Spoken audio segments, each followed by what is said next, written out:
And we're back. It's an all new episode of News You Can Use, a podcast by PA Stands Up about Pennsylvania, people, power, and politics. I'm your host, Edwin, and I go by he, they pronouns, and I'm Director of Narrative Strategy here at PA Stands Up. And I'm Hannah, they, she, the digital organizer here at PA Stands Up. Welcome back, everyone. Before we dive into the Supreme Court of Pennsylvania election, which we'll call SCOPA for short, let's go over some updates. As of the day we're recording this, October 27th, the dual government dysfunction continues. The Pennsylvania Senate still hasn't passed a state budget, and our federal government is still shut down because of the few greedy congresspeople who are caving to the failed administration and are refusing to fund crucial resources like Medicare, Medicaid, and SNAP. Until the federal government shutdown ends, SNAP benefits are on hold. That means no SNAP benefits for Pennsylvania residents in November. As of last year, an average of 2 million Pennsylvanians receive SNAP benefits monthly. That's 2 million of our neighbors and community members, our friends and our family, and that's just not right. We all deserve the resources we need to survive and thrive, and this failed administration is willing to use working people as bargaining chips to make even more cuts so the wealthy few can profit off of our suffering. They won't protect us, we protect us. So add items to your community pantry or fridge, share a meal with a friend or family member, do what you can when you can. It takes all of us to support our communities, especially during these tough times. I also want to remind folks to utilize their local food pantries and the website findhelp.org, where you can enter your zip code and get a list of resources for many different needs. People are suffering right now because of the rich and powerful, but it doesn't have to be this way. I'm here to remind you that working people hold the power, not the billionaires who have bought our congresspeople and are trying to buy our democracy. Now is not the time to back down. We have to keep the pressure on so we get the resources we need to fund our healthcare, housing, public schools, crisis centers, public roads, and so much more. Exactly, Edwin. We'll link the resources I talked about above and resources to contact your congresspeople and state senators directly in the show notes. Tell them what we need and what's at stake for you and for your community. Speaking of high stakes, we have an election coming up on November 4th. Yes, we do, friend. There will be local elections and, of course, the SCOPA election, where Pennsylvania voters like us will decide whether or not to retain Justices Donahue, Dougherty, and Wecht. Edwin, can you share a little bit more about what a retention election is? Of course, a retention election occurs at the end of a judge or justice's term, and Pennsylvanians get to look at their record and decide whether or not they should continue to serve in the position. In Pennsylvania, a justice can't serve on the Supreme Court if they are over 75 years old. With that exception in mind, if the justice gets retained, they serve for another 10-year term. In this case, the court's 5-2 Democratic majority is at stake. And the justices who are up for retention, Donahue, Dougherty, and Wecht, have only served one term each, right? Right. And during that term, they've protected workers' rights, just as Donahue, Doherty, and Weck defended equal rights for workers, including voting rights and fair elections, labor rights, environmental justice, fair school funding, the right to seek an abortion, and reproductive health care, and so much more. The Pennsylvania Supreme Court is our last line of defense against the authoritarian Trump administration, which is trying to take away our rights and freedoms. So we need to retain these justices to protect Pennsylvania and all Pennsylvanians for the next 10 years. Exactly, Ken. We're going to dive into why this election is so important to the well being of every single Pennsylvania with our guest today. All right, friends, today we have the pleasure of introducing you to one of my good friends, Gillian, the local organizer for Lehigh Valley Stands Up. Thank you for coming. We so appreciate you. Before we get into all things SCOPA, can you tell us a little bit about yourself, your role, and how you got involved with PA Stands Up? Absolutely. So my name is Gillian. I use she, her pronouns. I am the local organizer for Lehigh Valley Stands Up, the Lehigh Valley chapter of PA Stands Up. I live in the same small town I grew up in Upper Bucks County. And I started at PASU as an intern at Lancaster Stands Up at the Lancaster chapter. While I was in college, I was looking for something that combined my love of community, storytelling, teaching, and making a difference in my community. That gave me an opportunity to work outside of the classroom. And I found the internship and it threw me into the fire of organizing. And I loved it so much that I stuck around as a volunteer and then applied to be a staff organizer, and here I am. So that's my little journey. We love that so much, and we're so happy that you're here, Julian, also one of my favorite people. And you started touching upon this a little bit, Jill, but, like, can you tell us a little bit more about, like, why you specifically organize and, like, what's your stake in the work that we do? Yeah, absolutely. I initially said yes to that internship because I was watching the attacks on public education, the book burnings, literal burnings that were happening, and the rise of Moms for Liberty in like my own homeschool district. And I just like could not sit and like watch that happen. As like an aspiring teacher and like someone who loves learning, like I just could not do that. And like my teachers that I had and the books that I've read and like the storytelling that I do like saved me, and I know can and has saved so many other people, and billionaires are trying to take that away from us. So I was like, get me in there, please. And it still drives me today.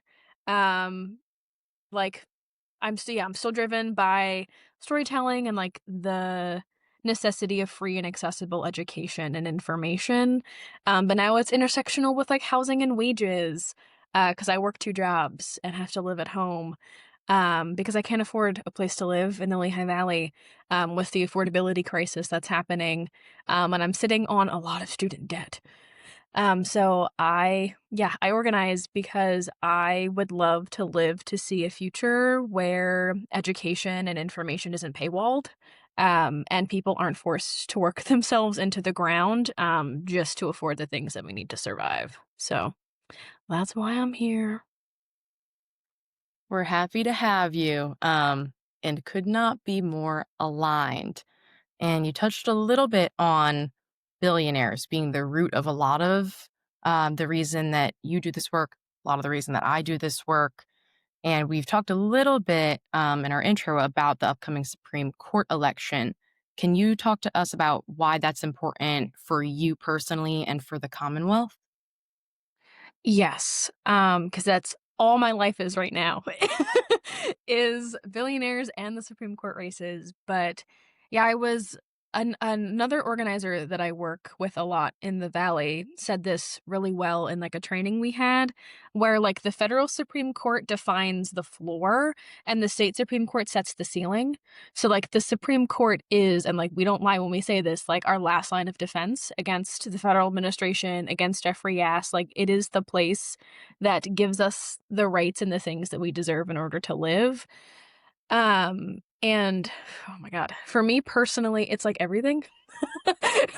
But I get especially freaked out because I mean like I can't afford rent right now. And there's no rent caps in the Lehigh Valley or statewide because it's a thing that's controlled by the state.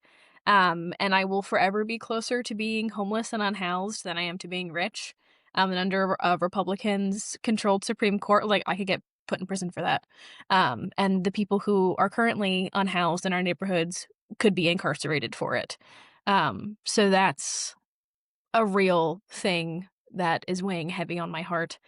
And like I'm also a queer person, and most of my friends and the people that I love are queer. And with all of the BS going on federally, with same-sex marriage and labeling trans people as terrorists and like all the other just really scary nonsense, like I'm terrified for my life, for our lives, and like our survival needs these judges to be retained. So that's what keeps me going on a day to day. I totally feel that deep sigh, deep sigh inside. um, Myself as well, just like thinking about all the crazy stuff. And I love the framing that you said, like the federal Supreme Court sets the like, what did you say, the base, and The then floor. the floor. I love that sets the floor, and then the state Supreme Court sets the ceiling. Um, Hypothetically speaking, if we do not retain these judges, like what could happen over the next 10 years in Pennsylvania? I mean, all of that that I just mentioned. Yeah. Um, but it, like, would also send us into a crazy competitive, crazy expensive election to fill those seats. I mean, like, technically, I think the order of operations is that, like, the governor would appoint a person, but it also has to get approved by the Senate, and we all know that Shapiro is a Democrat, but our Senate is controlled by Republicans, and I do not envision a future where Shapiro appoints a person that the Senate agrees with that actually works for us. So we'll get, yeah, sent into a crazy election that, the billionaires will show up for, in droves. But I guess, yeah, bigger picture, long term for 10 years, like PA will be open to more gerrymandering to happen. They're gonna try to lump the red spots with the blue spots to overcome the more blue areas. Our voting integrity will be in danger. The cost of literally everything's gonna go up. And it's gonna be extremely hard to pass any democratic or progressive legislation, or make any statewide changes like rent control or rent cap. It'll be so, so difficult. 100%. And like you were saying, with the federal government being the floor, when we have those rights and freedoms stripped away from us at a federal level, if we don't have a Supreme Court that works for us, we don't have a safety net. Like right now, there are basically no laws in Pennsylvania that make discrimination against queer people illegal. And I know in this call, that's an issue for all of us. And that's an issue for every single Pennsylvanian because someone who they love will be affected by that. Um, but something a bit hopeful, there was an action around the election in the Lehigh Valley over the weekend with our pals in the All Eyes on Yas coalition. What good trouble did you get into? Tell me about it. Yes, oh my god, it was so much fun on a brisk Saturday morning. Oh boy. But yeah, we had a rally and a press conference outside of Bethlehem City Hall, about how billionaires like Jeffrey Yass and Elon Musk are trying to take over our courts so they can do all that stuff I mentioned before. And it was part of a like series of other rallies and press conferences that were taking place on the same day, across Eastern Pennsylvania. So that was a really cool moment of solidarity across PA. We had, and yeah, it was so much fun. We had a speaker and a mic. And Ariel from Acre brought like a little step stool that the speaker stepped onto when they talked. So it was very soapbox, soapbox vibes, which was super, super fun. We had, the energy was high. We had a bunch of people like join us from the street or from the library because we were in like a really localized center. So it was a really like good and needed moment of solidarity across organizations, and community members because we partnered with Make the Road Action Pennsylvania and PA Working Families Party as well. And then we launched right into canvassing for the Supreme Court in Bethlehem. And it was in true grassroots fashion because it was out of my car. I have many photos of the craziness that was and still is, I think, my the back seat of my car. Full of lit and clipboards and scripts, and yeah, it was fun. Definitely sounds like an organizer's car. I can't tell you what my trunk looks like at all times. And whenever I go grocery shopping, I'm like, Don't look, just don't judge. don't look, don't judge, just drop it right there on top. You started talking about this a little bit, Jillian, of like being there with other organizations. So I'm like, how did it feel to be there in solidarity with folks from other orgs outside of PA Stands Up? And like, what's the purpose of the All Eyes on Yas coalition? Yeah, I love a good, like, solidarity, cross-pollination place because I mean, we work with other orgs a lot, but it's mainly behind a Zoom screen. So it's always really nice and a needed reminder that, like, we're not in this fight alone and, like, getting to meet these people in person. Because I know, like, for me personally, like, I spend 90% of my day behind a computer screen by myself, either in our office or at my house, either meeting people one-on-one or just doing busy work or whatever. So, like, it can feel kind of isolating and feel like, "Oh, these things that I'm feeling are things that only I feel." And so, like, being out there in person, like, reminds us that, okay, no, we're not fighting this alone. There are other people, other organizations who are not only going through this and feeling the same, but are thinking in ways of like, okay, how can we build past this? And like building those relationships are so, so important in the current moment. Um, but yeah, so the All Eyes on Yas Coalition, it's a group of organizations across Pennsylvania that are aligned against billionaires and wanting to get more money into Pennsylvania through making the rich people pay their fair share in taxes and other revenue tax based avenues. And it's a great way to organize other organizations and also working people across Pennsylvania into a fight to get more money and resources back into our communities. Because Jeffrey Ass and these other billionaires, they get rich off of us, off of our labor, off of our production. And it seems only fair to me that, like, if they're gonna mooch off of us and get rich, some of their money should go back into our communities because I think that's how taxes are supposed to work. So, I don't know.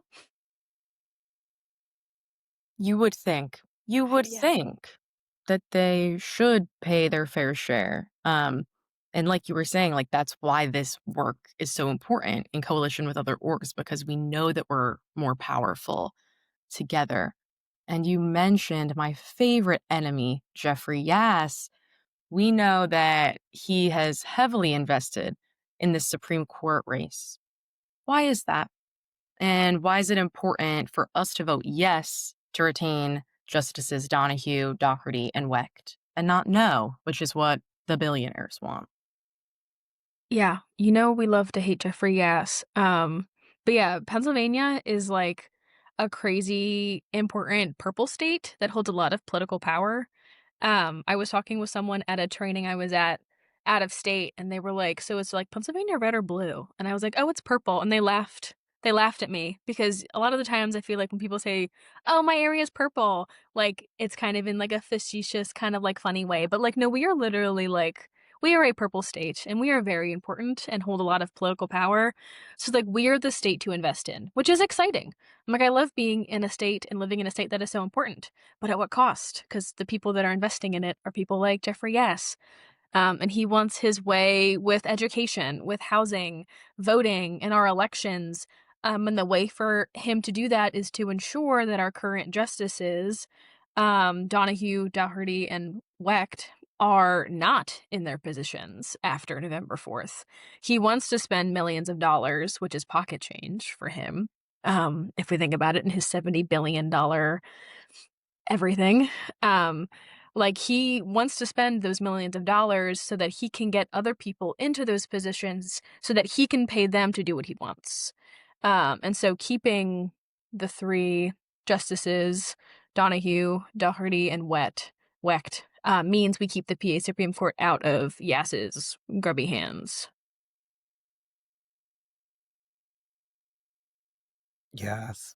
I'm like, we have to keep it out of the rubber hands because Really? I thought this was power to the people, not power to the billionaires. And like, that's how we're supposed to be living in this democracy, allegedly. So we definitely need to make sure that the people have the power because we're the ones who are giving all the things to billionaires and helping them become more rich. And no, pay your fair share. It's ridiculous that we're paying more taxes than billionaires are. But before I before I divest into all this other stuff, um, so you start talking about this, and I know I could be like, you start talking about this because you're just on it, Gillian. I fucking love it. Um, and I'm just like, yeah. So billionaires like Yas are funding these manipulative millers that are trying to use our language and get other people to vote no against their best interests. But we're not going to let them do that. How can we combat misinformation and warn people about this? Thinking about other ways that we can just continue to get the word out there that this is not in the best interest of working class people. Yeah, and I think it really comes down to talking to people and sharing information, truly. Because like you said, Edwin, like there is so much misinformation about Scopa, about this race, and like so many other things that are going on right now. And I feel like there's a combination of like media literacy going down because public education is being defunded, and the administration dumping like boatloads of information on us at once to like purposefully overwhelm us And then, of course, us working class people working and doing way too much in order to survive that we don't have the time to like comb through our mail or scroll on social media enough to like get through all of that information to get to the truth. So I really see like PA Stands Up and Lehigh Valley Stands Up as entities that can fill that gap and reach people in ways that engage with media literacy and critical thinking, that can summarize all of the information that is coming at us in ways that are digestible, and just intentionally talking with people about anything and being fun with it. My member leader, Alicia, on our comms team, posted a really fun reel today that's featuring my no mailer. So, plug there for me getting no mail. That's fun, and it's like getting at the information of like, these mailers are coming at you and they're dangerous, but it's in language that we can understand and it's in a form that we can comprehend. And so I think, yeah, just talking with people and sharing information in digestible, like true ways is the thing that we need to be doing to combat this. Yeah, I am obsessed with Alicia, as you know. Loved that video. And because Alicia has been out in the community so often for so long, canvassing, making calls, she has that baseline of trust with a lot of people. And that's why good comms are so important. Having relationships with folks is so important. I was telling Edwin this morning, I went to one of my favorite restaurants in Lancaster on Saturday, and the owner recognized me from some memes that we posted last week and asked me, because they follow Lancaster Stands Up, they asked me about the AI data center crisis that's happening in Lancaster. And it was one of those really heartwarming moments where you're like, our comms is working because it's getting through to folks. They know us and trust us because we've proven ourselves over time. So, how can folks continue to make those community connections and have more impactful conversations like that offline?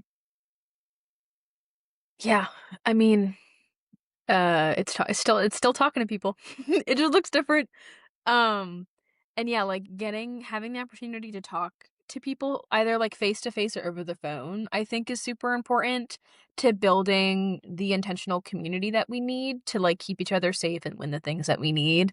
Because I mean, I love a on Zoom thing. Like I love the comms, but nothing beats like actually talking to a person.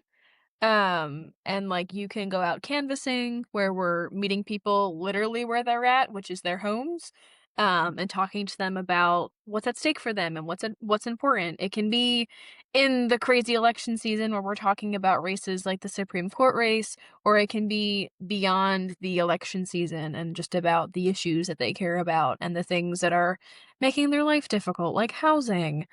You can join a phone bank and talk to people over the phone about what's coming up, both election related, but then also the fun events and campaigns and things that we're doing. And we also, at LVSU, we do like the Troublemakers Cafe series. That's all about political education and skill sharing, and building that same intentional community so that we can be getting to know each other and grounding ourselves in like, this is what resistance looks like. And this is the resistance that we are committing to each other that we're going to build so that when the day comes that we need to be out there fighting, when we're in the internal meetings creating the strategy, like there is someone there that we know. There's always a familiar face. And we can be relying on each other and creating that like mutual aid based community that we need. Because yeah, there's always new people to meet. And you always need to reconnect with the people that you do know. And it's so needed for the moment that we're living in right now. Thank you for that, Gillian. Um, are there any particular resources that you're sending to friends and family members to help them break down what's going on easily?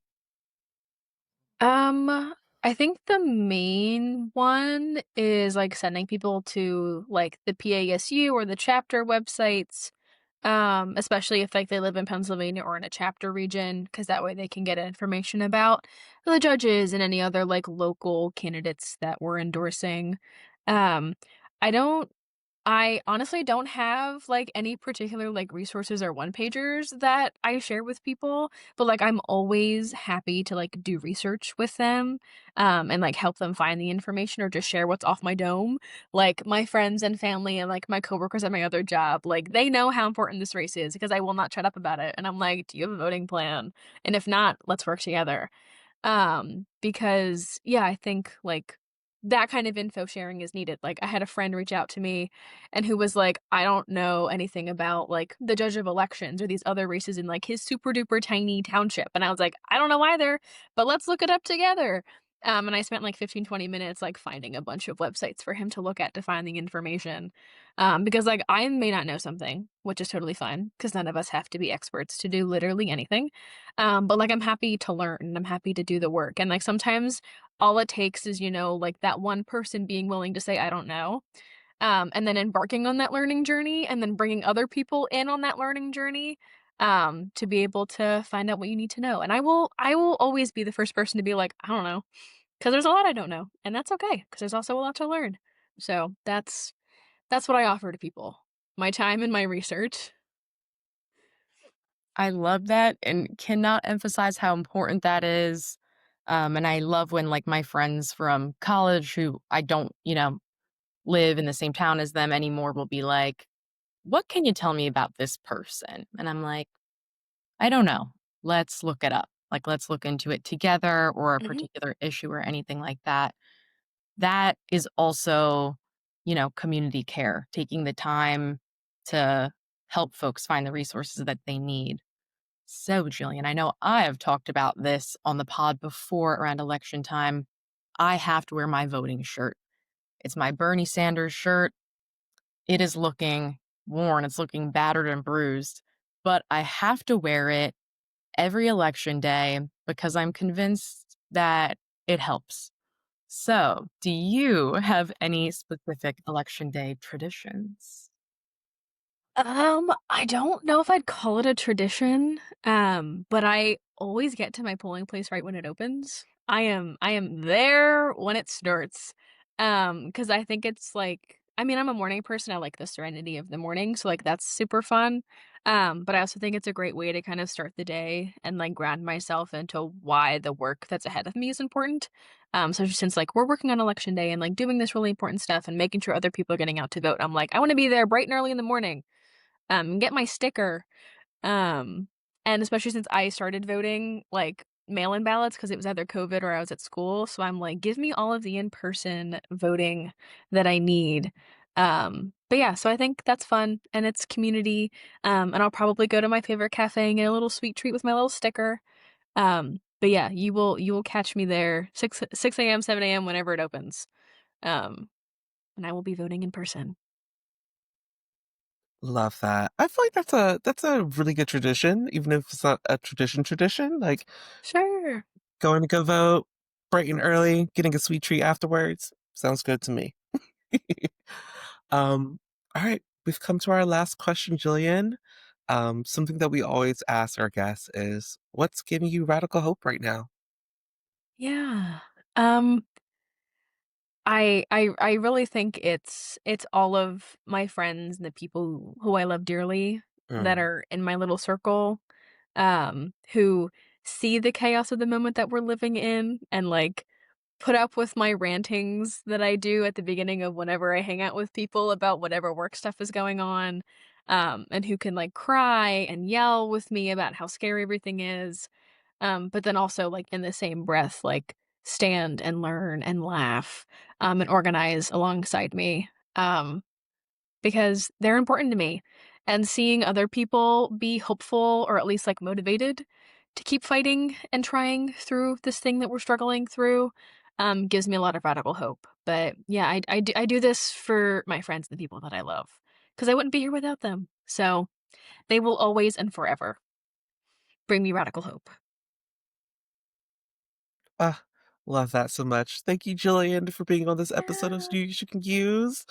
Ah, always a pleasure to see you, friend. Yes, thank you for having me. Love y'all dearly. Love you. Thank you again to Jillian for joining us. That's it for this month's News You Can Use. Remember, polls are open 7 a.m. to 8 p.m. November 4th, and your voice is your vote. If you enjoyed our show, please follow us and share with your friends and your enemies. Be sure to come back next month to hear all things Pennsylvania, people, power, and politics. Until then, this is your host, Edwin, and don't forget, Pennsylvania is for all of us. We'll see you at the polls and in the streets. This episode of News You Can Use was produced by Director of Narrative Strategy, Edwin Stubbs, and Digital Organizer, Hannah Henrishon. If you have any questions or topic suggestions, please email us at comms@pastandsup.org. We'd love to hear from you. Bye, y'all. Later.